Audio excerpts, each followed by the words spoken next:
Okay, so today is Tuesday, and every Tuesday it is a meeting date for the family, 6 members of the family and 6 members of Imran Khan's counsels, his lawyers. So for the past 10 months, they have not allowed his sporadically allowed a few family members to meet Imran Khan, and maybe a few times his counsel. And keeping in mind that he's got 300 cases, it is illegal because jail manual allows for him to meet his counsel and his family, and so do we have a full court order for Imran Khan to meet his lawyers and his family. What they've been doing for the past 10 months, that when we come here, we've started sitting outside to register our protest.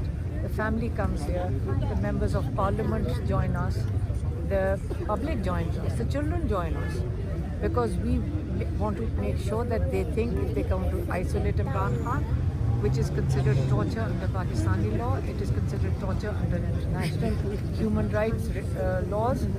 So if they think they're going to isolate him and think that people will forget him, they are highly mistaken. We will sit here, we will protest, all we did was we were sitting here and we registered our protest. We held a prayer before sunset, and at sunset, when we were leaving, we had also planned that we will distribute some leaflets along the route, so to ask shopkeepers to participate in the protest on the 8th of February. That is the second anniversary of that massive rigging in which all their mandate was stolen, their votes were stolen. So we had asked that all the shopkeepers join in the lockdown that shut down Pakistan. It's only a protest to stay at home. So when we were about to leave for the protest, like not a protest, we were just going to go back home, and along the way we were going to distribute some leaflets, and we said so.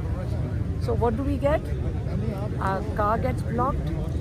We have 2 police vehicles which block our car.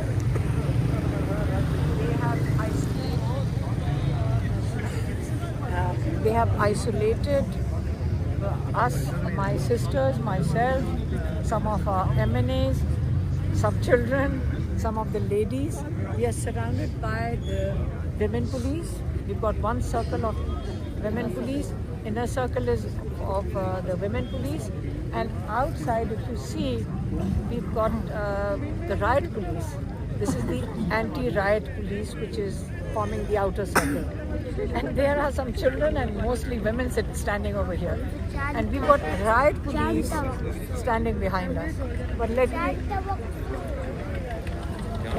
me assure you that the riot police, the young generation, I think they're millennials, they're all supporters of Imran Khan. So are the police, so is everybody, even in the military, they're all supporters of Imran Khan. The problem that this government is facing is that they are panicked. When people come out on the streets, they tell them to stay at home.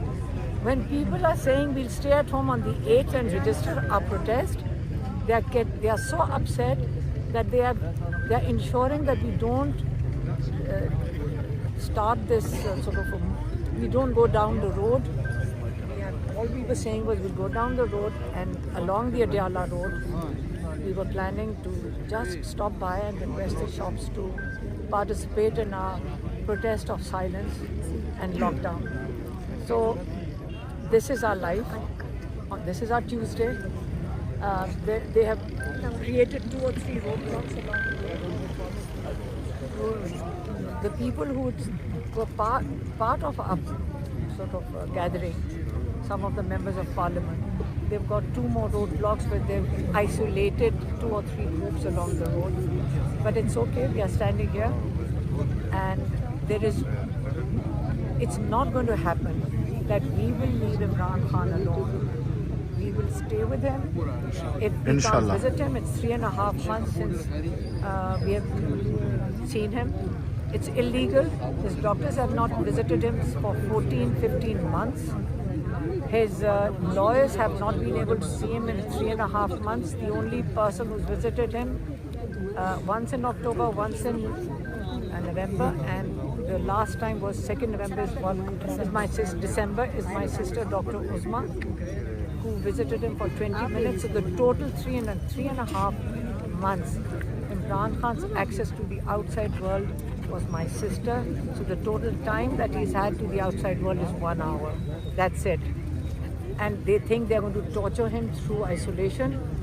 He's a man who has his convictions. He believes he's got an ideology for the freedom of people's rights in Pakistan, for the rule of law, for democratic process, and for human rights. These are his three demands for the people of Pakistan. And we know him. He's our brother, and we are very proud of him. We are very proud of our brother. We are privileged to be his family. He's a great leader. He set a great example for Pakistanis. Not only are we, but I think all Pakistanis in Pakistan and around the globe are proud to have a leader like Imran Khan, who's not setting an example just for Pakistanis. He's setting a global example of what leadership is. 2.5 years in jail and a panicked government, a government sitting here with no mandate, a stolen mandate, a fascist regime run by one dictator.